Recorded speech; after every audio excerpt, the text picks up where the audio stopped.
entrepreneurs. I'm your host, Laura L. Bernhard. Welcome back to the Marketing Inbound podcast, where we help you leverage inbound marketing strategies to grow your business. This week, I interview Kim DeGracia, who specializes in launching online courses. We decided to focus on email marketing in this episode, as it is a huge part of how we help our clients. In what you're about to hear, Kim reveals the 3 steps to optimize each email. The number one thing that helps build rapport with your email list, and an example of an email sequence so you can implement it right after this episode. Plus, we discuss how to measure what's working with your emails, email marketing tools to get you started, and tips to get people to open your emails.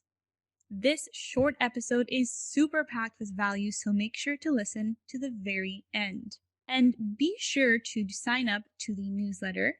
I'll leave the link in the show notes so that you can get episodes, blogs, and more resources on inbound marketing once a month to your inbox.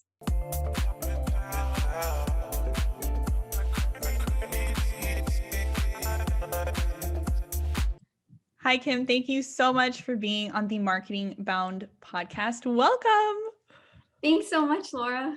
Okay, so I'm super excited because we're going to be talking about email marketing, specifically copywriting and email marketing. How long have you been working in that? Yes, I've been doing copywriting for about a year now. Awesome.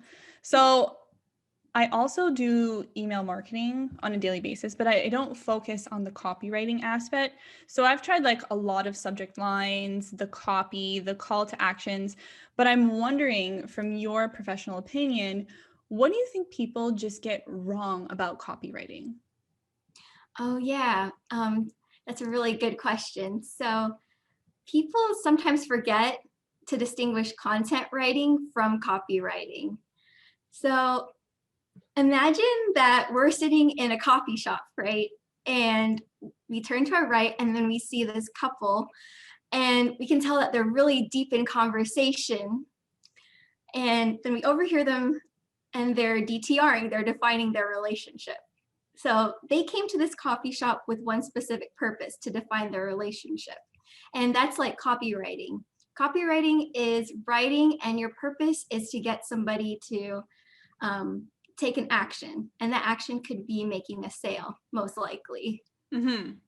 And then, go ahead. No, I was going to say then what's content writing? Oh yeah, so we're in the coffee shop now, and then we turn to our left and we see like 2 best friends. They're talking, laughing, talking about the last Netflix show they watched. So it's more casual. So content writing is, the purpose of it is just to build trust with your audience. So think like blog posts, so most social media posts, podcast descriptions, that sort of thing. Okay, that's so interesting. I didn't know there was a distinction either. Oh, yeah. I didn't know either when I first started. So it's important to distinguish, though. Okay, so you're writing content so that people can take action at the end. Yeah. Now, I would argue, just playing devil's advocate here, Okay. that even in your content writing, that you're also trying to create that connection with people and for them to take action. Yeah, at least, yes, that's right. That's what people should be doing. Oh, okay. Yeah. So you have to be combining them together. Yeah, and they're both needed too in a business. But yeah, it's good to combine both of them together. So like at the end of your blog post, you could include a call to action, like comment below on this post and tell me what you think. So yeah, you could combine the 2. Okay. So someone listening to this episode really wants to hone in on their email marketing copywriting. What do they need to do after this episode to, let's say, get that started? Yeah, I really love taking action right after listening to something. Yeah. So the first thing would be to define your purpose. So why are you going to send out this email? Are you wanting to share like the latest podcast episode that you did? Or do you want to introduce yourself maybe to your audience? So first you define the purpose of your email. And then second would be to define your audience. Who are you talking to?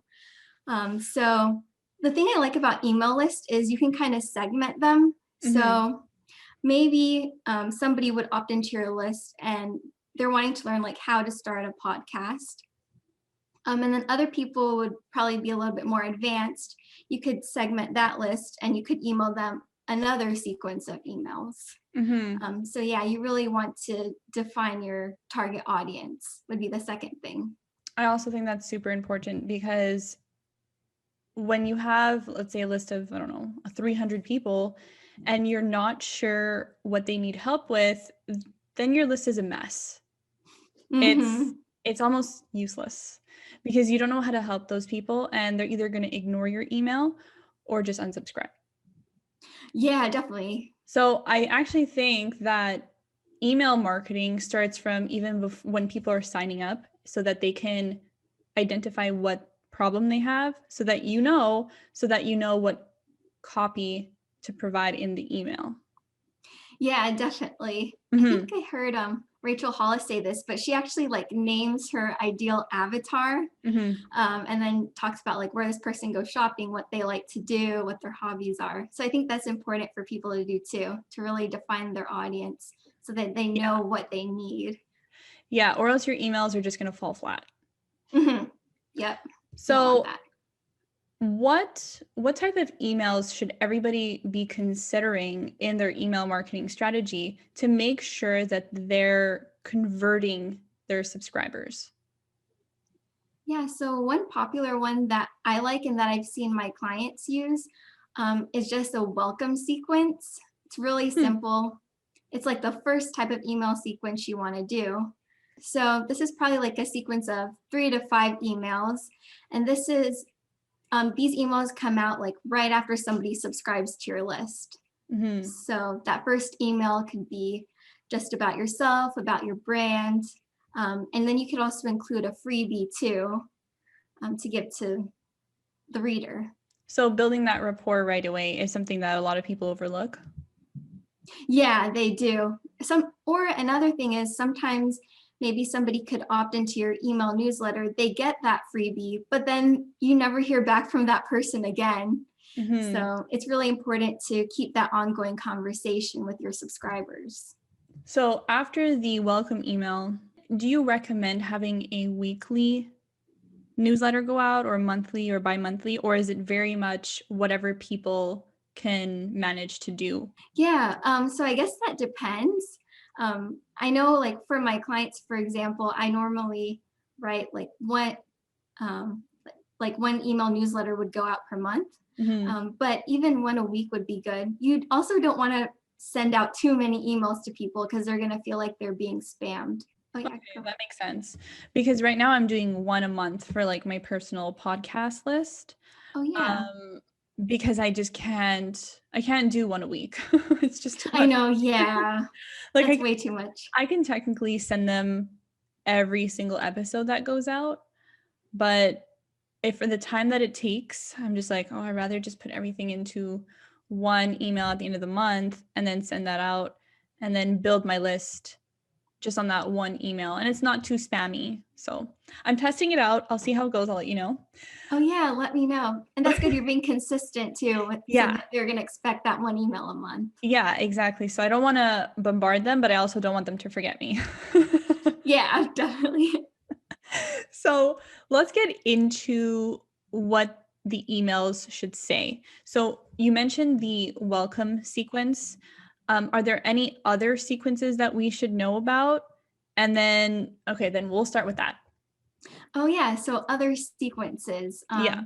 So I specifically work with people that are launching courses. So if you're launching a product, a course, a podcast, you probably want some type of sequence to go with that too.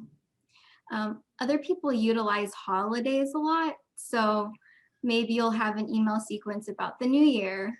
And then in your fifth email, the last email in your sequence, you would include a call to action to like purchase a course or a product from you. Okay, I'm glad you said that. So that's at the end of the sequence? Yeah, I like to include that at the end because you're trying to build up. Oh, yeah. Okay. So let's say, can we go through an example? Yeah. Okay. Yeah. So let's say you have like, I don't know, people on your list and you send them a sequence because you have a new product or service or your course or anything like that. And you have a sequence of 4 emails. What is in every single one of these emails? Yeah, that's a good question. So the first one would kind of just be a little bit more about yourself and about your brand, like I said earlier.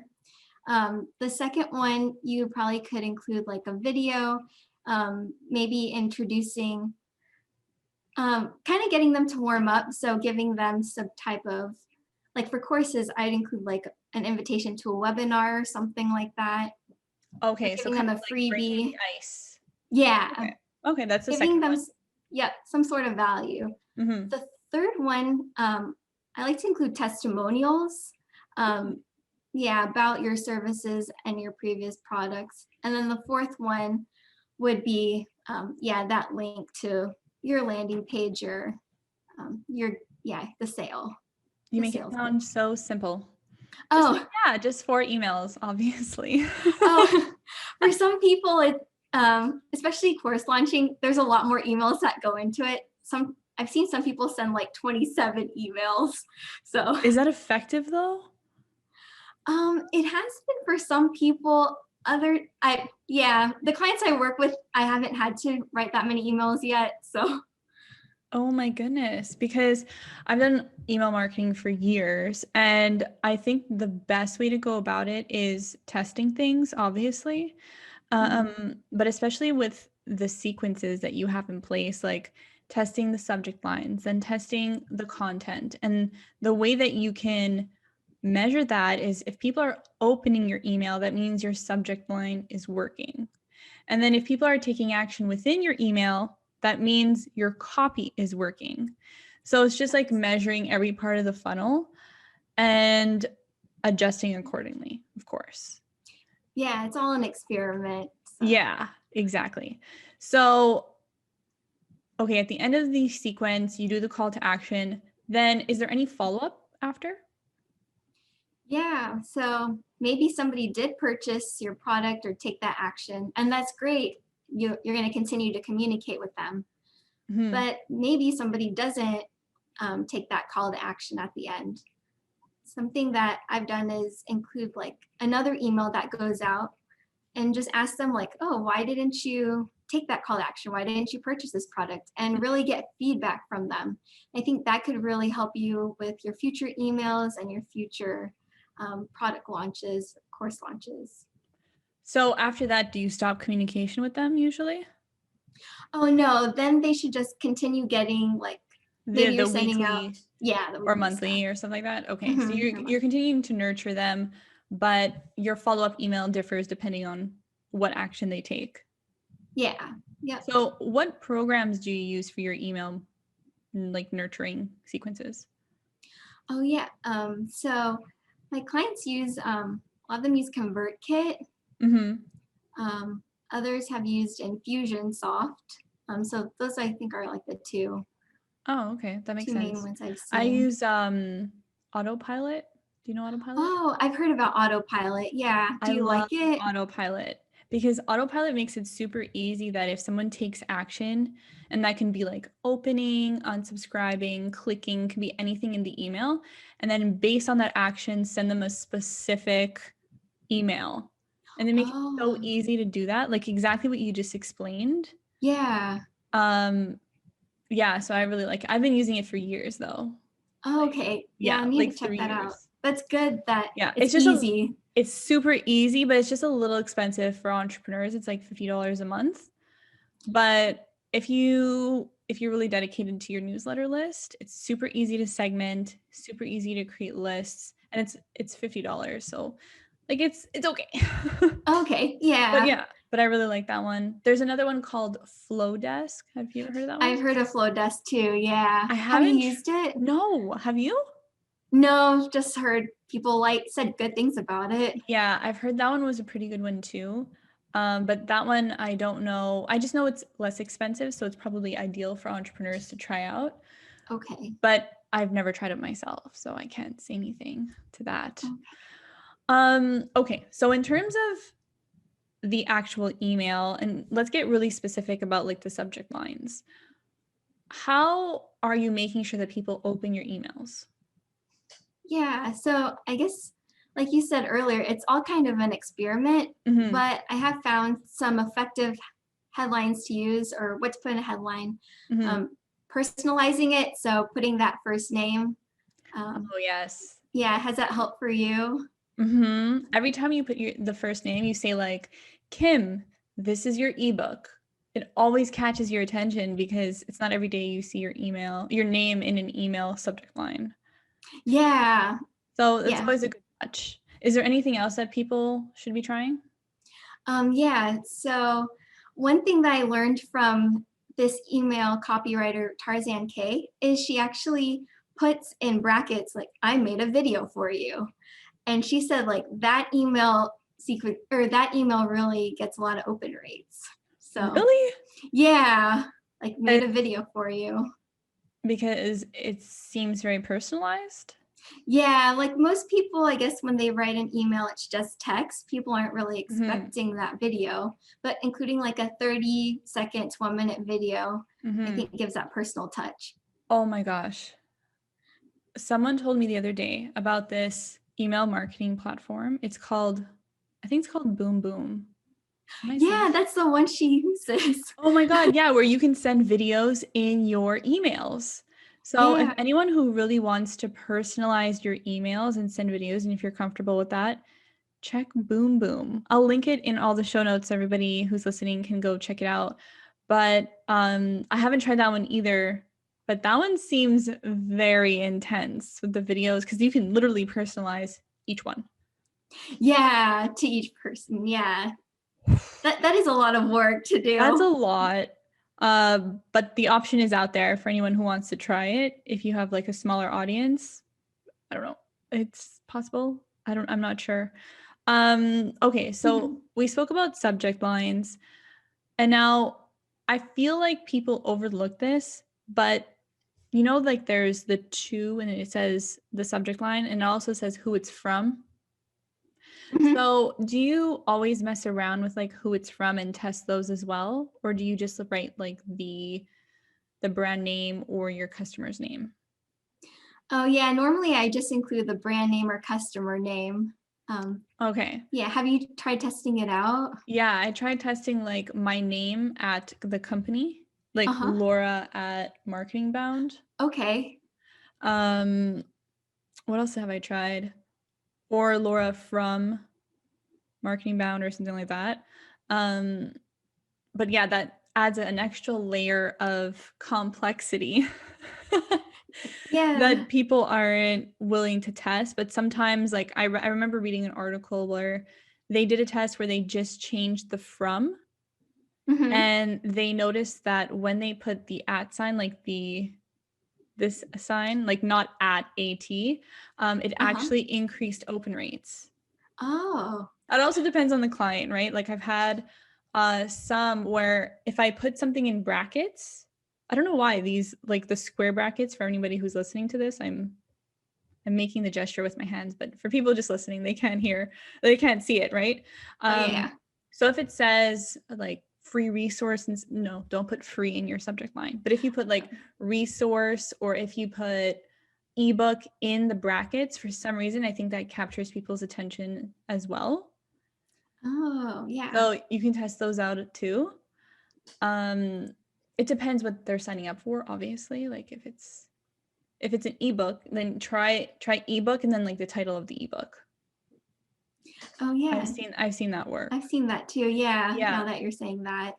And then also in the actual text of the email, I've seen like really short emails work, but then also extremely long emails work. Which one do you prefer? Um, I don't know why, but I prefer long emails, but there are those people that like just want a short email and then that's it. Oh my gosh, all the people I'm subscribed to have Uh-huh. extremely long, ridiculous emails. I never read them because they're way too, it's like a story like, I remember when I was having breakfast in 2016, and then they go on this whole story. Oh, yeah, yeah. I'm like, Yeah. oh my gosh, I don't care. but it seems to work because you're building that rapport. But Mm-hmm. I like your idea about using those videos because you can build rapport in a much shorter time, in 30 seconds, and not reading an email 5 minutes long. Yeah, yeah. Oh, yeah. There are people that do that. But I Yeah. guess there are like different types of readers too. Some people want to be entertained, so they want to read that long story. Other people just want to read something quickly. Yeah. I guess it depends on your industry and what you're offering. Hmm. Like if it's probably an ebook, not an ebook, if it's a course, maybe you want that extra knowledge of who you're purchasing from. So those are like, I guess, useful. But in some Yeah. industries that I've worked in, it's like, oh my gosh, those long emails do not work. But Oh. it depends on your industry. I think that's what it comes down to. So before we end this episode, I want to know if there are any tips or steps that you can provide our listeners about email marketing so that they can get started immediately after this episode. Yeah. So I guess what I said earlier, defining the purpose. Why are you sending the emails? Number two, defining your target audience. And then the third thing would just be like to create that free opt-in that because people are going to most people want a reason to subscribe to your email list. Hmm. So you could create that free resource for them. Then they'll click subscribe. So I'd say those are the top three things that people can do right away. That's really good. And for people who are like, I don't know what to offer, do you have any advice on what that freebie can be? Oh yeah. So think about your target audience and what their needs are. Um, I know ebooks work really well. Other people want to like put a fun spin on things and do like a quiz. Yeah, or a really short like checklist of things somebody might need. Uh, So Yeah, those are good. Well, Kim, thank you so much for all your knowledge on copywriting and email marketing. Where can people find you so that they can check you out and check out how to work with you? yeah, so I'm most active on Instagram. It's Copy with Kim. And I also have a website. It's kimdegracia.com. I'll link everything in the show notes so everybody can reach out to you. But thank you so much, Kim. Yeah, thank you, Laura.